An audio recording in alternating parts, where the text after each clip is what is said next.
여러분 어렸을 때 그 노래 많이 불러보셨죠?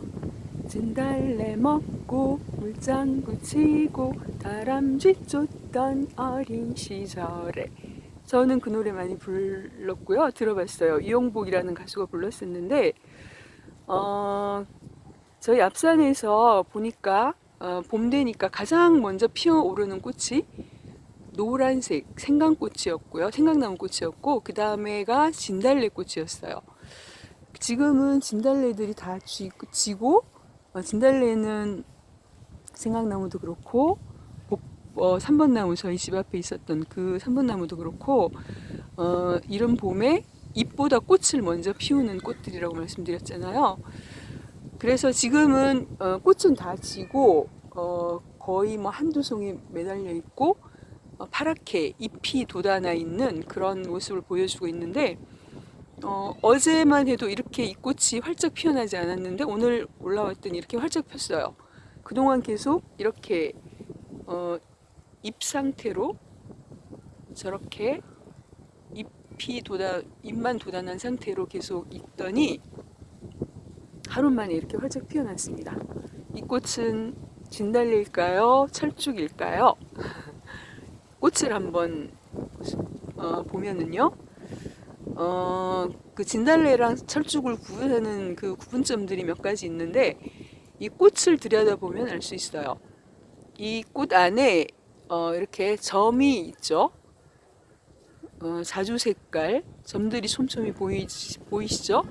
이렇게 점이 있는 그 꽃을 보여주는 이 나무는 철쭉입니다.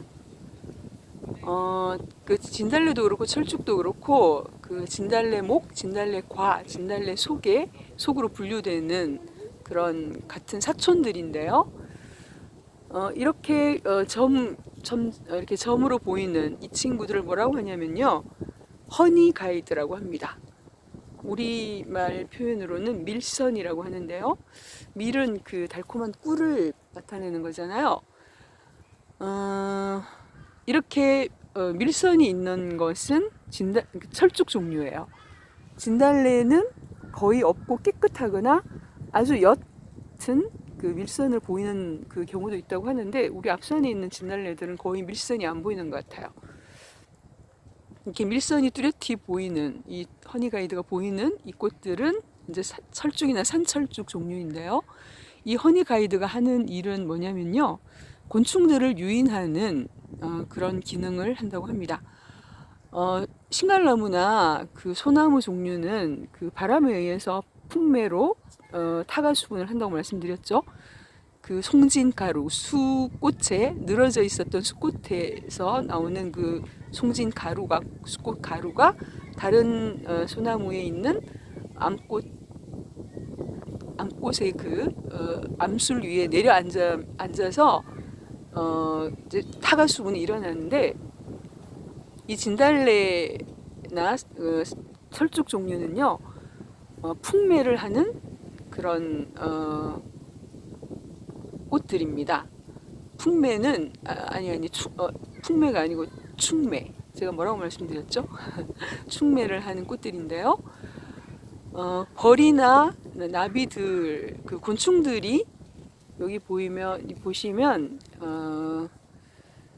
어디 갔죠? 여기 보시면 암술이랑 수술이 꽃 안에 같이 들어 있어요. 신갈나무는 암꽃, 수꽃이 따로 있었죠.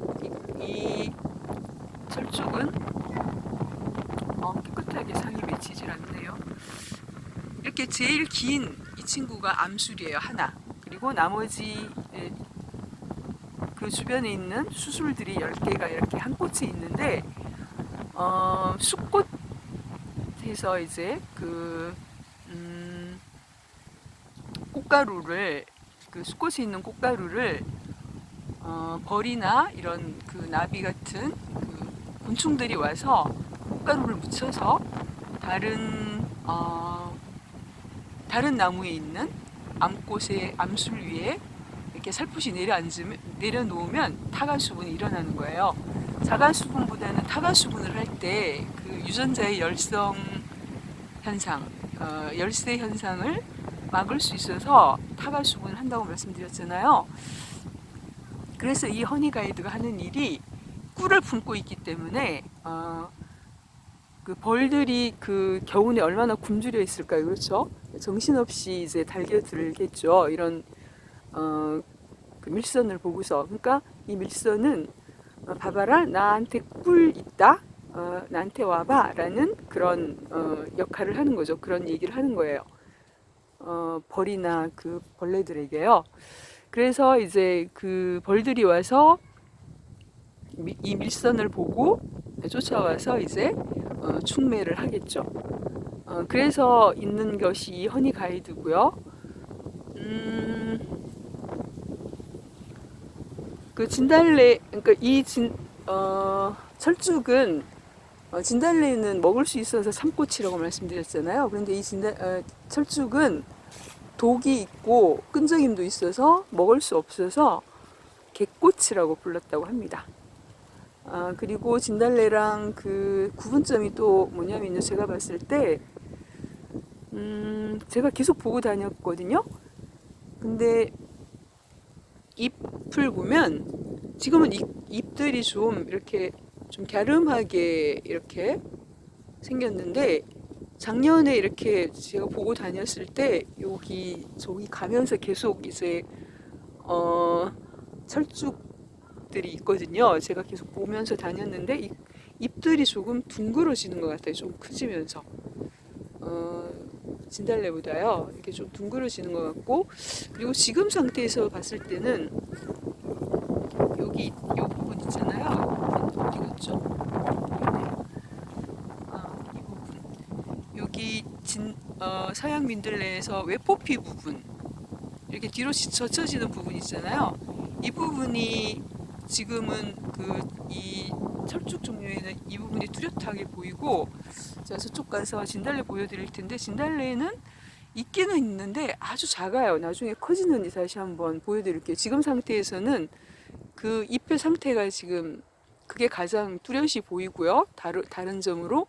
그리고 이렇게 만져봤을 때 끈적여요. 철쭉 종류는. 어떤 자료에 봤더니 이 끈적임은 땅에서 기어 올라가는 개미 같은 벌레들을 막기 위한 그런 방책이다, 이런 자료도 봤는데 정말 그런지 물어보고 싶네요. 그래서 이 친구는 철쭉이고요. 이제 이렇게 잎이 먼저 피어나거나 아니면 같이 피어나기도 하는데, 우리 앞산에 있는 이 철쭉들은 이렇게 잎이 피어난 상태로 한참 있었어요. 저렇게 있다가 지금 며칠 만에 이렇게 꽃이 피어났거든요. 여기 생강나무 새순도 보입니다. 잎이 지금 올라오고 있는데 굉장히 오묘해요. 색깔이, 느낌도 그렇고요. 뭐라고 할까요? 이것을 이제 꽃은 다 지고 잎이 이렇게 올라오는데 약간 광택이 있는 외투를 차려입은 듯한 그런 느낌이 듭니다. 여기는 물오리 나무가 지금 물오리 나무 잎이 예쁘게 보입니다. 제가 저쪽 가면서 진달래 쪽으로 가서 한번 말씀드릴게요. 옆에 또 어떤 아저씨가 오셔서 깜짝 놀랐습니다. 지금 3번 나무들이 꽃을 피우고 있습니다. 너무 예쁘죠? 친구들 저번에 보여드렸던 신갈나무 생각나시죠? 이 모양을 거꾸로 달린 달걀 모양이다 해서 거꾸로 달걀 모양이라고 했는데, 저는 이렇게 보면 항상 신갈나무 새 잎들 보면 삿갓이 생각나요. 삿갓. 옛날 선비님들이 쓰고 다니셨던 삿갓이 이런 모양으로 생겼잖아요. 그쵸? 사람마다 이미지, 연상되는 이미지들이 다를 텐데, 그리고 이 친구들 너무 예뻐요. 저번 시간에 보여드렸는데, 졸참나무 새 잎들, 신갈나무가 참나무들 중에서 가장 개체수가 많다고 말씀드렸죠. 이 졸참나무는 참나무들 중에서 쫄병이라고 해서 졸참나무, 잎의 모양이 제일 작다고 말씀드렸죠. 근데 도토리 수면 제일 맛있다는 얘기가 있어요. 진달래가요, 여기 가면 있습니다.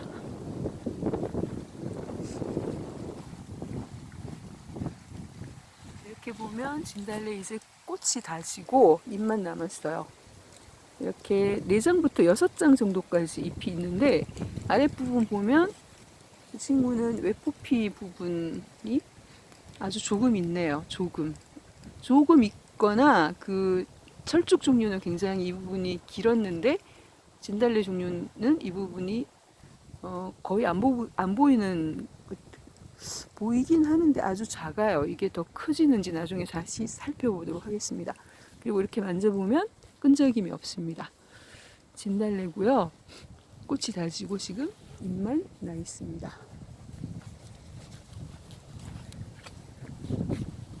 지금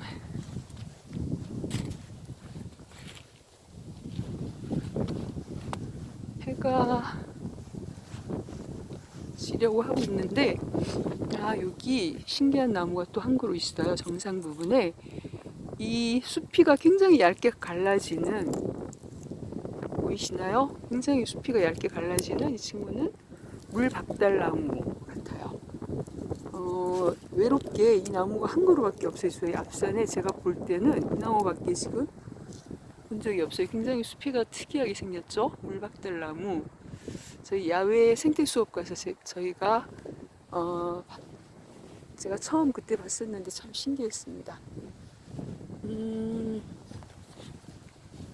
오늘은 그 진달래랑 철쭉을 제 눈에 보이는 바대로 여러분께 보여드리면서 그 구분점을 말씀을 드렸는데, 마지막으로 드리고 싶은 말씀은요, 식물들도 저렇게 생존 전략이 다 있잖아요. 중요한 말씀을 안 드렸네요. 그 말씀 드리려고 사실은 오늘 제가 카메라를 킨 건데, 저렇게 봄에 일찍 잎보다 꽃을 먼저 피워내는 다른 나무들, 다른 식물들보다 아주 이른 봄에 꽃을 피워내는 게 뭐가 있었죠? 생강나무, 그리고 진달래, 개나리, 벚꽃 같은 꽃들이 가장 먼저 피잖아요. 생강나무가 제일 먼저 폈어요. 제가 볼 때는 앞산에서. 그 다음에 진달래가 피어나고 벚꽃이 피어나고 이렇게 했었는데, 저렇게 일찍 다른 나무들에 비해서, 다른 식물들에 비해서 먼저 꽃을 피워내는 이유가 뭐냐면요, 자식을 번식시키기 위한 그 생존 전략이에요. 저 꽃들만의. 왜냐면요, 5월이나 6월 되면 온갖 꽃들이 다 화려하게 피어나잖아요. 그리고 향도 굉장히 진한 꽃들 많죠. 라일락이라든지 아카시아라든지 밤꽃이라든지 그 향도 진하고 너무나 아름답게 피어나는 장미라든지 얼마나 예쁘고 향이 좋을까요? 그쵸? 그렇게 되면 그 꽃들이 다 충매에 의해서 자손을 번식하게 되는데, 그 꽃들이 다 그 곤충들을 유인해야지 그 번식이라는 게 일어나는 거잖아요. 그렇게 되면 그렇게 화려하고 향이 진한 꽃들이 일제히 피어나면 그만큼 그 극심한 경쟁 구도 속에 들어가게 되는 거예요. 너무 힘들겠죠. 그 곤충들을 유인해야지 수분과 수정이 일어나는데, 인간도 그렇고 식물들도 그렇고 자손 번식에 대한 그 기본적인 욕구가 있는 거잖아요. 그래서 저 꽃들이 가장 먼저 피어냅니다. 그 꽃들의 특징이 또 뭐냐면 향이 그렇게 진하지가 않아요. 그 이유는요, 제가 생각할 때는 어차피 꽃이 많이 피어나지 않았잖아요. 이른 봄에 자기들만 피어 있으니까.